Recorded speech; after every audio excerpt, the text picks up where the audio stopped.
Vamos lá, esse é o Giro da Bolsa, um programa semanal com as principais notícias do mercado financeiro na semana. Então, para você que gosta de se manter bem informado, sem ficar acessando aquele calhamaço de jornal. E hoje... Baguncinha. Não, hoje coisa séria. Então, o programa tá sensacional. A gente começa aqui diretão com o nosso combalido índice Bovespa, né, que subiu 0,19% na semana a 174.041 pontos, né? Interessante aí o fechamento do Ibovespa. E o AUVP11, o índice fundamentalista da AUVP, subiu aí 0,26% a R$ 121,86 o fechamento aí. Um ETF maravilhoso. ETF bom, maravilhoso, ele vai ser provado daqui 20 anos, mas aí quem entrou no comecinho pegou, quem não entrou não pegou. A gente teve aqui uma semana de altos e baixos nos mercados, a situação ficando muito crítica lá no Oriente Médio, o petróleo disparando perto dos $100 o barril e o Trump metendo tarifa no mundo todo. Tá tendo aí uma baguncinha com os títulos públicos americanos e isso é muito mais sério do que as pessoas imaginavam. Para piorar, a gente teve um resultado ainda decepcionante das empresas de tecnologia. A gente vai falar disso tudo aqui no Giro da Bolsa, mas antes a gente precisa falar aqui um pouquinho sobre o quê? Eleições aqui no Brasil, né? Porque teve mais uma treta nessa semana envolvendo os principais candidatos, especialmente ele, o nosso excelentíssimo senador da República aí, né? Quase romano, um senador romano, né? Flávio Bolsonaro, sobrenome italiano. Lindo. Que finalmente parece ter feito as pazes com a madrasta, a ex-primeira-dama Michele Bolsonaro. Ele acabou pedindo desculpas para ela publicamente, ela parece que aceitou, falou que só precisa trocar uma ideia com o enteado para ajustar alguns detalhes. E aí muita gente na direita ficou feliz com esse desfecho, mas a verdade é que o caminho do Flávio para tentar limpar a barra é longo ainda, né? E acaba que ele teve que voltar para a barra da saia dela. Né? Será que vem aí a nossa dica de vice? Principalmente porque estão surgindo novas investigações aí das possíveis relações de quem? Do Flávio Bolsonaro com o Banco Master, incluindo uma suposta emissão de R$1,5 milhão em notas frias para empresas ligadas ao banco. E também considerando que o ministro André Mendonça, né, do STF, autorizou a Polícia Federal a investigar os repasses do Daniel Worcaro para a produção daquele filme maravilhoso, O Cavalão Preto, que conta a história de Jair Bolsonaro. Apesar disso, a pré-candidatura do Flávio está mantida e o presidente do Partido Liberal, o Valdemar da Costa Neto, falou que o pai dele, né, o próprio Jair, que vai decidir quem vai ser o vice na chapa do PL. Quem que o Jair vai decidir? O fato é que essa movimentação está sendo acompanhada de perto pelo governo, porque o Lula vem perdendo muito apoio no Congresso e está tentando de todo jeito aí afastar o centrão do Flávio Bolsonaro. Um levantamento da consultoria Ética e Inteligência Política mostrou que o apoio aos projetos prioritários do governo no Senado caiu de 75% para 38% no primeiro semestre. E na Câmara, o apoio do Lula também caiu de 58% para 38%. E o principal motivo foi justamente esse distanciamento, né, entre o Palácio do Planalto e os partidos do Centrão, né,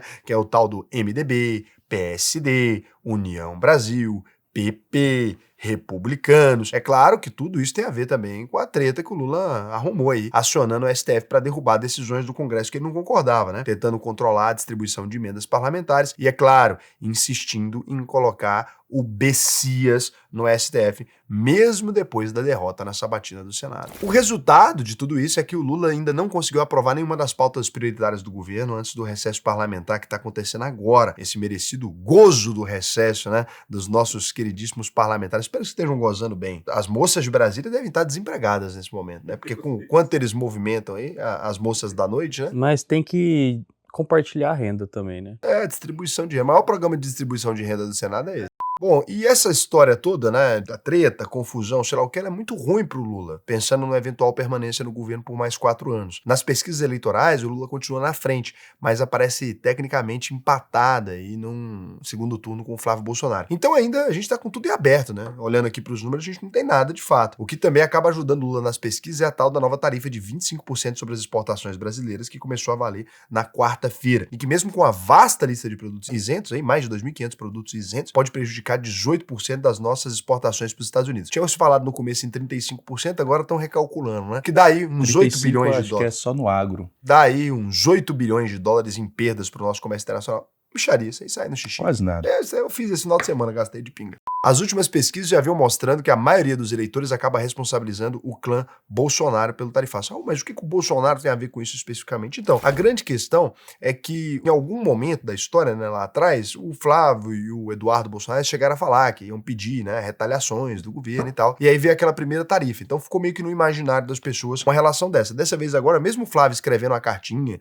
pedindo pro Trump não tributar, acaba que não deu em nada. E como ele parece ser próximo do Trump, né, pelo menos é isso que ele tenta fazer parecer, que ele é muito próximo do Trump, ficou meio estranho, né? Ele posta fotinha com o Trump, mas não consegue fazer a tarifa cair. Então, é um negócio meio complicado. E isso pode ficar ainda pior, porque além desse imposto adicional de 25%, nessa semana o governo Trump deu mais uma agressivada e meteu um tarifaço de 10 a 12,5% para mais de 80 países, como forma de driblar aquela decisão da Suprema Corte Americana que tinha suspendido as tarifas globais. Vai cair de novo, né? A desculpa dessa vez é que os países tributados são coniventes com trabalho forçado, que foi veementemente negado por quase todo o mundo, né? Pela União Europeia em peso e também pelo governo brasileiro. Vários ministros e aliados do Lula contestaram a tarifa e disseram que ela é descabida e ilegal, em que os Estados Unidos manipularam um tema que é caro aos direitos humanos, que é essa questão do trabalho forçado. Também não é caro aos direitos humanos também, porque o Lula aí já teve muita parceria com países que de fato teve esses movimentos aí. Então é caro assim também, né? Em um primeiro momento aí, então, o que o Lula fez? Ele falou assim, eu vou adotar um tom mais ameno aqui nessa conversinha, né, e focar num discurso de defesa da soberania. Depois disso ele decidiu revidar.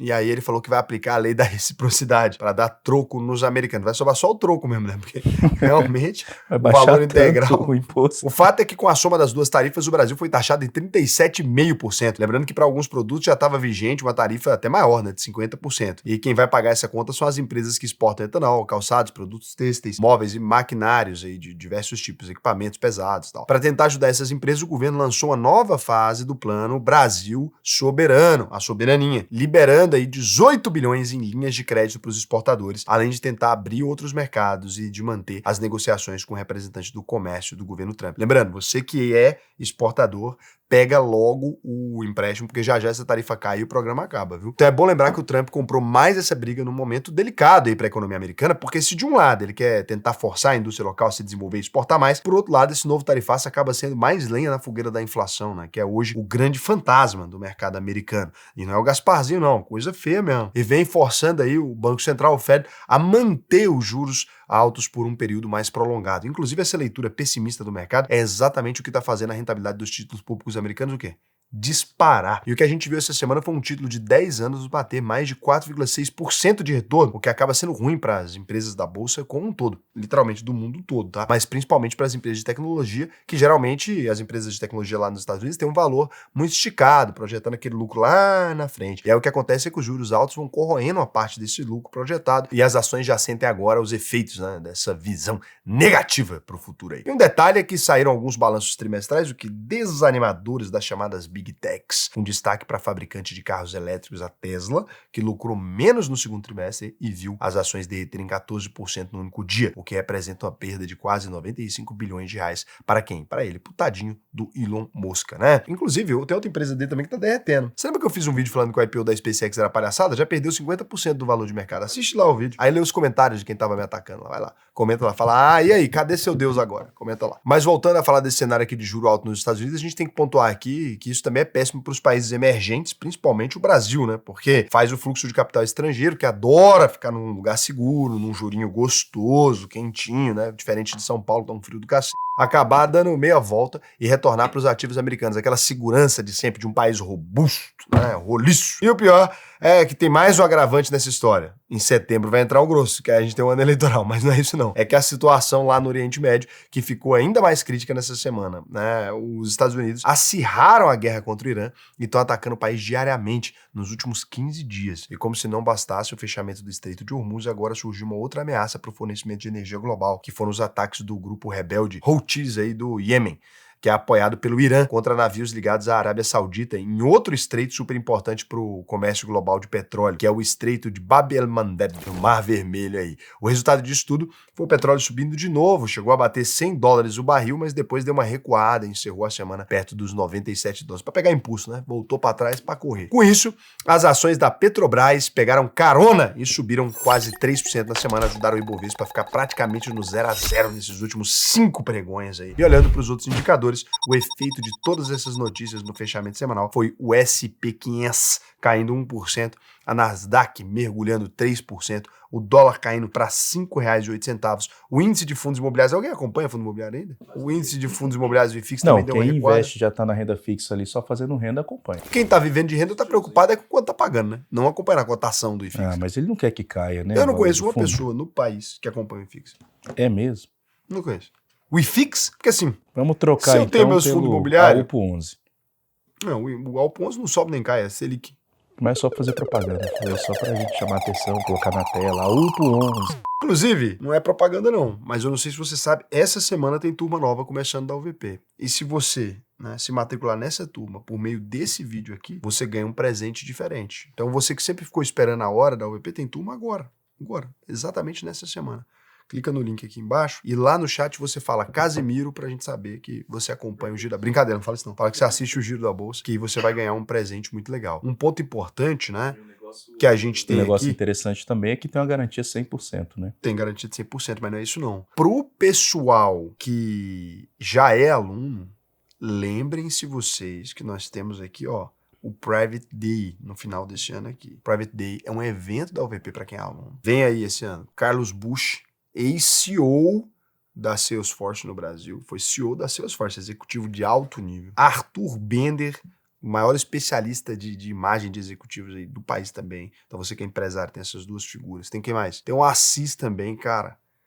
Bilhões ali em negócios o cara tem, né? É impressionante. Então vai ter aí um grupo de peso. Só esses três aqui, ó, já é incrível para você que é empresário. Se você não é empresário, também tem a festa, tem o negócio, tem tudo quanto é coisa. Tem também conversa de mercado financeiro. Tem o Ricardo, tem o Casé, não vai esse ano. Tem o Ricardo, tem o Casé Vandinho. vai sim. E eu não vou estar lá? Não vai estar lá. Vai sim, vai todo Não, o mundo. Casé vai estar em off. Pô, vale muito a pena. É divertido, é legal, é informativo, é Não, tudo. é tudo. Você estuda, bebe, toma pinga. Cara, é o melhor evento do ano. Tem comida pra você dar uma comida também. Isso. Os melhores shows de Goiânia num único lugar. É isso. Traz a sua esposa. É um ambiente de família tranquilo. Pode trazer sua esposa. Seu marido pode trazer também. Se for... porque é um espaço de família. E a gente vem aqui agora pras rapidinhas. Nada, falei nada. E a gente vem aqui agora pras Eu rapidinhas. só tô rindo da parte que a gente teve que cortar agora, que foi absurdo o que você falou. Olha, eu fiz a citação do vale tudo. Se você quiser entender o que eu falei aqui. Vale! O que é uma rapidinha, Casimiro? Já perguntei, que vocês estão desfocados hoje. Uma rapidinha é aquela coisa boa pra se fazer dentro de um cinema, se você estiver assistindo Odisseia. É que o filme é longo demais. No cinema é inviável isso aí, cara. Você acha? Não, uma mão naquilo, aquilo na mão é possível. Mas a coisa em si é difícil. Você sabia que se você tá no cinema, ele te expulsa? Ué. Não diga. Vale! A mineradora Vale teve aí uma produção de 84,3 milhões de toneladas de minério de ferro no segundo trimestre de 2026. O maior volume para o período desde 2018. O bom desempenho fez as ações subirem 3% na semana, reforçando a confiança do mercado na recuperação operacional da empresa. Então, R$ 75,24, 3,01% de alta as ações da Vale. E apesar de uma queda de 2,1% no lucro líquido para 1,6 bilhão, a VEG surpreendeu positivamente o mercado no balanço do segundo trimestre, né, de 26 agora. A forte receita com equipamentos elétricos aliadas às margens acima das expectativas impulsionou as ações da companhia, que chegaram a disparar quase 10% depois da divulgação do balanço. A única pessoa que se arrepende de VEG é quem não compra, né? Mas aí subiu na semana 5,48%, fechando a R$ 45,99. E o ministro, ele, ó, voltou para as manchetes. Grande. Xandão suspendeu alguns trechos de uma decisão do TST e mandou cortar benefícios como o Vale Peru e algumas gratificações pagas pelo Correios aí. Agora vocês ficaram Ele sem o mandou Vale cortar o Vale Peru. Ele fez isso. A medida evita um impacto financeiro estimado em 2,7 bilhões. Que isso, cara? 2,7 bilhões de peru. Compra todos os peru do Brasil, ué. Não, o peru e as gratificações. E reduz a pressão sobre as contas da estatal, enquanto o processo aguarda uma decisão definitiva do Supremo. Cara, devia proibir o peru no Brasil, porque é peru demais, velho. É peru caro? Em outra decisão, o ministro Alexandre de Moraes determinou o arquivamento da investigação contra o ex-presidente Jair Bolsonaro, no caso conhecido como ABIN Paralela. Apesar disso, o Bolsonaro continua sendo investigado em outros inquéritos que tramitam no Supremo Tribunal Federal. E pra gente fechar aqui, a gente traz notícias realmente relevantes. Um iceberg gigante encalhou perto de uma colônia na Antártida e reduziu em quase 70% o número de filhotes de pinguim imperador. O filme é Odisseia, dirigido por Christopher Nolan, passou dos 260 milhões de dólares, mostrando que o brasileiro não tem bom senso. No fim da semana de estreia e tá dominando aí as bilheterias globais e do Brasil também. A Espanha ganhou a Copa do Mundo e botou a Argentina pra mamar. Verdade. Excelente. E o Messi perdeu. E foi sancionada a lei que autoriza mulheres maiores de 18 anos a aportar spray de pimenta para defesa pessoal em todo o país. Cara, eu achava que isso aqui era legalizado. Minha irmã tá aportando isso aí há anos. Gente, minha irmã era criminosa. Acabei de descobrir. Eu pensei que fosse os caras gritando no carnaval. Vai ser bom pra caralho. Eu tava pensando, esse cara deu uma roçada.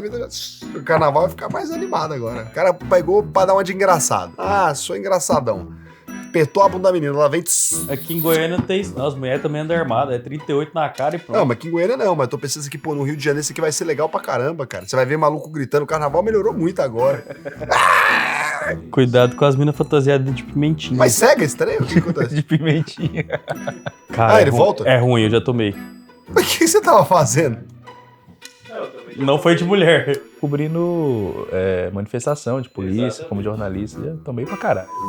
Eu já cobri muita manifestação, nunca tomei spray de pimenta no olho, não. Eu podia liberar até arma de fogo, né? De porte pequeno. Cara, é porque ajuda a equilibrar melhor. Você acha que 22 mata, Raul?